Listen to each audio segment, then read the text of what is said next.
this is not a true story. It is crucial to say that. We're not pretending it. We're pretending it's authentic. There's a difference in movie world. You can be authentic. You can be real to the story that you're telling, but your story doesn't have to be real. It's based on the book I Was Bono's Doppelganger about two brothers, Neil and Ivan McCormick, who, unfortunately for them, were good friends with the boys from U2 when they were at school. Went around telling everybody that they were going to be in the biggest rock band on the planet and thought they were the most talented people the world has ever seen. And it turns out they probably weren't. It basically charts the next 10 years of their lives.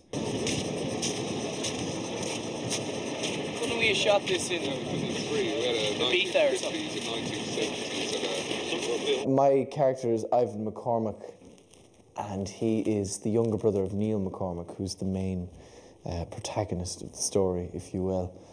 And he is basically Neil convinces Ivan to do everything in the story, because Neil is the far more, I suppose, ambitious one, or the one with his head far more in the clouds. It's not like meeting your younger self. I mean, they're not playing us.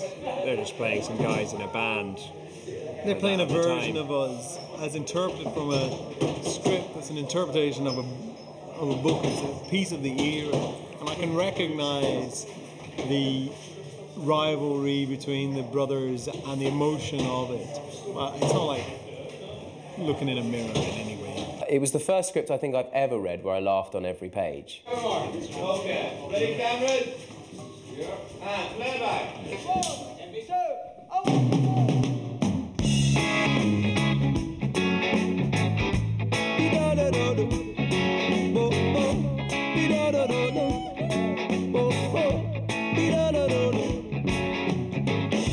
Tonight I sleep,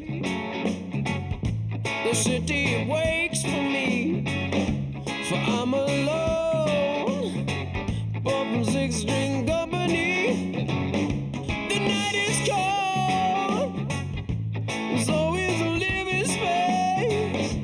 It's hard to know a reason for a green race. If you had a choice. Just before Christmas, we went to the brilliant studio space that they have in Cullybackey and met the wonderful Kieran Joe Echo, Grammy nominated, and who'd written all the songs.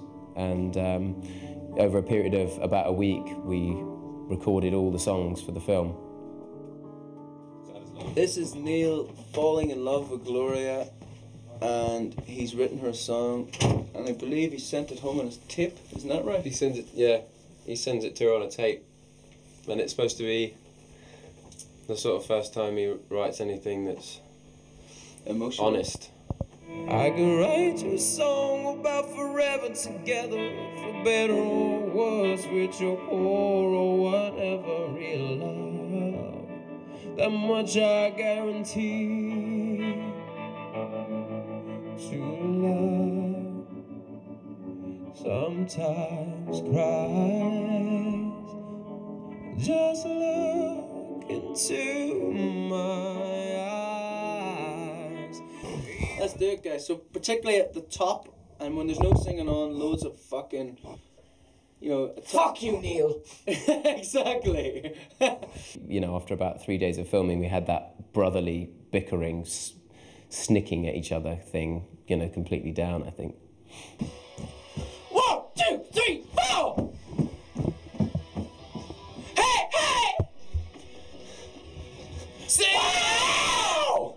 It was funny because myself and Ben were in the recording studio, and he rightly pointed out that the real Neil and Ivan spent years trying to get to the place that we were, as in a recording studio and recording music at a professional level. I mean, when I was younger, we used to play like Irish traditional music every week in pubs around County Laois, and that was good crack. So it was just up playing the bodhrán and the whistle till all hours in the morning with small group of players, you know, in local rural pubs down in Laois. So, you know, a bit of musical background, but never tried to make a career out of it or anything. But then never tried to make a career out of this. But here I'm sat talking to ye.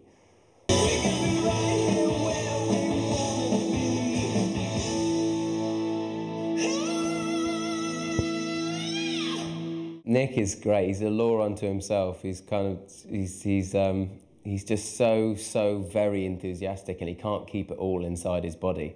And so he'll start the day very calm and collected and tell you about what he wants from that scene that day and which part of the story it fits in and how it works. And then gradually through the day he gets louder and louder, and his movements get more frantic and more chaotic. But it's great enthusiasm, and I don't think this film would work without a director like that. I mean, I'm gonna rake this. I'm gonna rake this. I'm gonna shoot this. I'm gonna shoot this. Yeah. I'm gonna shoot this. I'm gonna shoot that, and I'm gonna shoot over his shoulder. Yes. So that's what I'm gonna do. Yes. Is that clear? Yes. Pretty much, that's what we're gonna do. Go. Yes. I direct in the way that the only way I know, which is a pretty, I guess, bombastic and ridiculous sometimes, and always controlling, and I run everything the way I absolutely run it, the way I absolutely want it. I have a very low tolerance for anything that doesn't give me an immediate, that doesn't satisfy my immediate requirement. The process of making a film is so bloody difficult, and the process of filming is so precious. You spend years preparing, literally years preparing in some cases, writing and rewriting and casting and storyboarding and everything, that the moment that you stand on that set and the moment that you start to create that moment that you're going to film with the actors is magical. That's the bit that you're there for.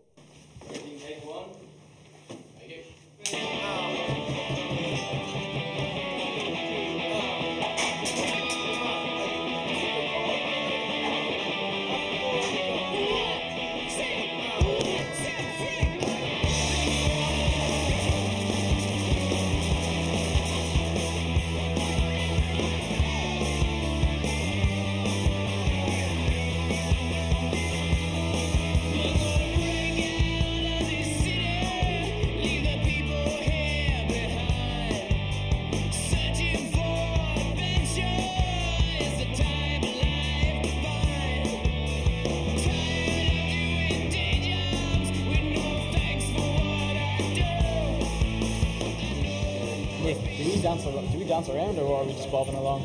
Be cool in the fucking sight. Don't, you know. Yeah, I'm not going to be interesting. Just be cool. And you should smoke. You should smoke. Can I get cigarettes for him? Can I get cigarettes for him? You look all shiny. That was okay. That was fine. It was the dancing. I'm a notoriously very bad dancer, and luckily that's, I think, 90% of the reason I got this part. Your dancing skills? My very bad. Yeah, because you immediately see me on stage and you think, he's the person we're supposed to think is ridiculous. And then I've set that up beautifully for the rest of the movie. There's nothing else I have to do. All your work's done? Yeah, done for me. 3 minutes, 3.5 minutes, done. That's it. Sleepwalk through the rest of it. Notice how he's staying in accent and character. He's a pro. He's a professional. Just not a professional actor, that's the problem. He's a pro. I don't know what he's pro at. No, but he's definitely a pro. Keeping it very under wraps. I think with Marty McCann, he's absolutely nailed Bono, which is, we think, has worked very, very well. And the edge also is, again, he rings very true. I never wanted to kill Bono. Let's get this straight. And in this film, the homicidal intent, which was a metaphor, has become slightly more tangible, shall we say? And I would never have wanted to kill Bono. I've always loved him. You know, he's a really amazing character, and anybody that knows him knows this. I'd already worked with U2 for some years. Yeah, I think the whole band was very kind of authentic, at least from what I can remember. It's quite spooky, sort of seeing at this stage, how many years later, 30 years later. It's certainly a lot of deja vu going on for me anyway. No, I swear to God, if they don't put a fada on my A, on S-E-A, you know, the little line. What's that? Like, you know, like Irish. Yeah. Sean's an Irish name, right? So it's S-E-A, fada. It's like a little line, like, you know, and like in French. And action. Get him out. Mr. Mackin. Let's get this over with. One more. Try and find the light. A bit more as you come up. Ready? Close it. Makes his hair there. And 1, 2, 3. And lots of screams. You think you're going to get shot as soon as the door opens, okay? So add some screams. No, don't shoot me. Both of you. Ready? 1, 2, 3, and action. Get him out. Mr. Mackin. Let's get this over. Don't do that again. Do that again.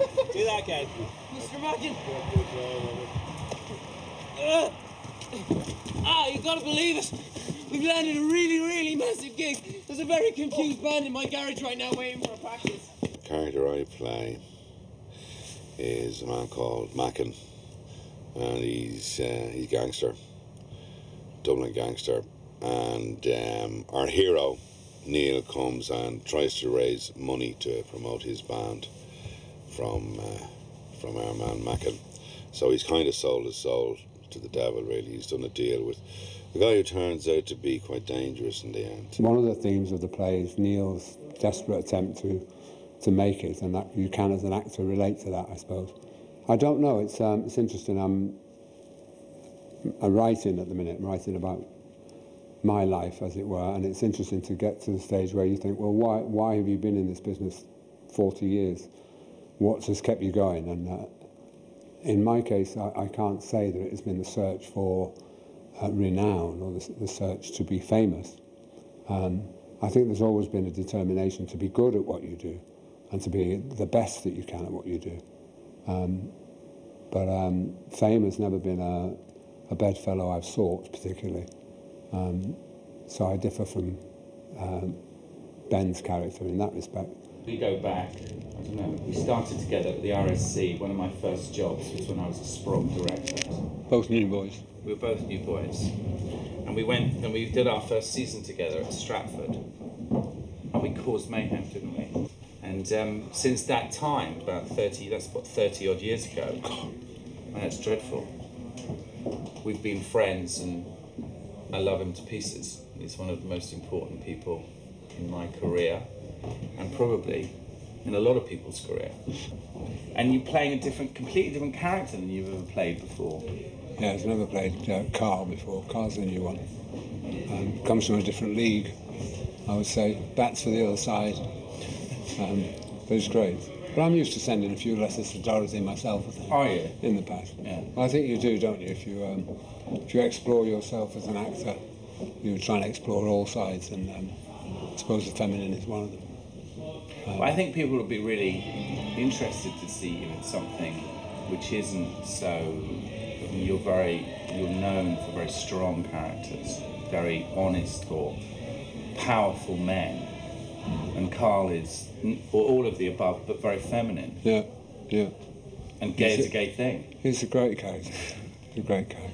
We had a debate. We were kind of talking about. I was saying it's Derek Jarman, and Pete was saying it's Karl Lagerfeld. So it's a cross between the two. No, it's a cross between the two.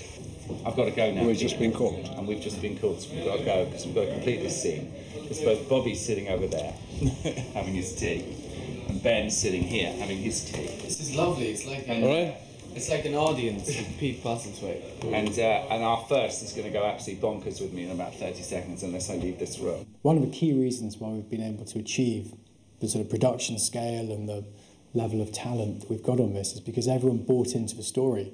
It has themes which everyone relates to. It's got the quest for fame and everyone wants to be a rock star. I play the love interest to Ben Barnes' character, play Gloria. And I like doing comedy because you laugh all day. So when you're doing comedy and you're laughing during the scenes, you're laughing in between scenes also. So there's something to be said for that, you know, have a job where you get to laugh all day. I love laughing. I love being laughed at with.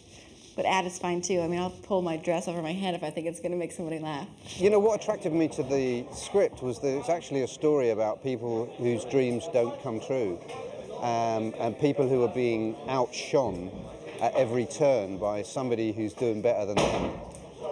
And I think we all feel like that. We all have days when you think, you know, you look around and you think, God, they're doing all right, you know. And there's that sort of jealousy, envy, feeling a bit like, I wish I'd done better. And it's a really clever idea. And Withnail has that aspect of loserness about it, you know, which is why people identify with it, because we all feel a bit fed up with how we're doing. We wish we were doing better. I'm playing the band's manager, who's called Hammond, and he's like a kind of a. He's like just one of these guys who's in this music business. He doesn't know what the fuck is going on. He's sort of like this sort of desperate sort of fucked up figure who spent all his money on probably on cocaine and a big fucking phone.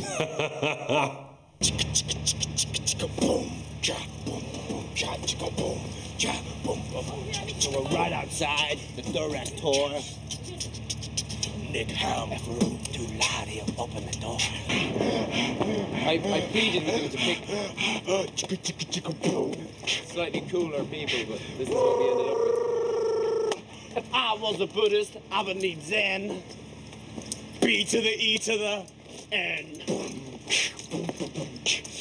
Just rhyming my name with stuff. All day, just rhyming my name with stuff and then posing.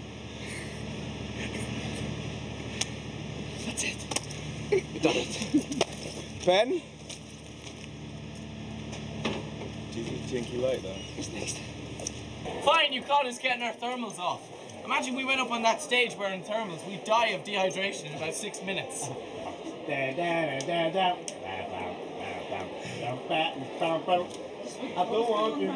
music, yeah. It's quite strange since we're getting our clothes on again. Nice. Well, Frankie, got the thermals off and all? I took mine off at lunchtime. What? Thanks, Steve. Yes, there he is. True professional. Here we have I actually have to be out of breath to look like I'm out of breath. It's drama school training for you. Here we have a clear example of the novices of rock and roll. They're trying to work up a sweat, so it looks like they've been on stage. In about 4 takes, we will see who has the most energy there. We're limbering up. Meanwhile, yeah, we gotta we're give the crowd what they want. We're an 80s cats here have to stand, they go like this. And maybe put a leg on a monitor or something. Bon and go like Jovi this. Stadium rock band. Whereas some people actually have to work. Are you mocking? Well, it's you that's doing all the work. Yeah, I have to sit and go like this. It's like that marathon man, Dustin Hoffman. Was it try-acting, darling? Neil's feeling very left out. This is the song where he doesn't play, so he's feeling very miserable, aren't you? Yeah. Yeah, he's not happy. They're shit without me anyway. Clearly shit. There's no... No? I know you don't.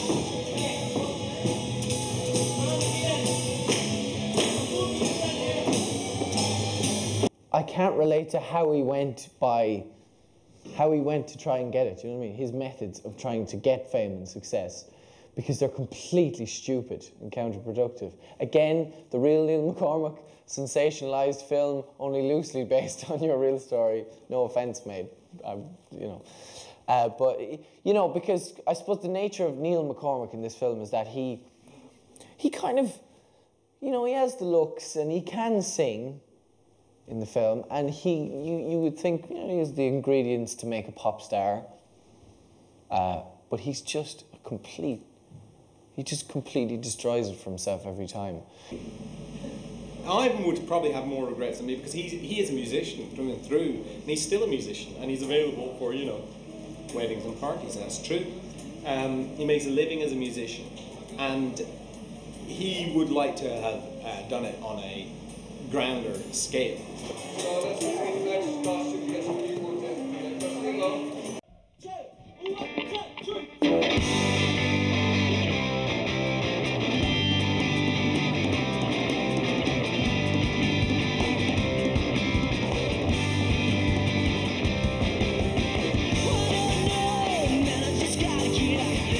Thinking I'm about to leave. Some say maybe tomorrow.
always take away one thing at the end of a film, that it's just so bloody hard, and you better love it, or there's no point in doing it.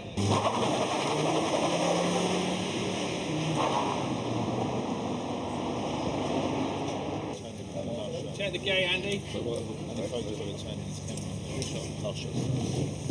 That, ladies and gentlemen, is a good gate, therefore it's a wrap on Killing Bono!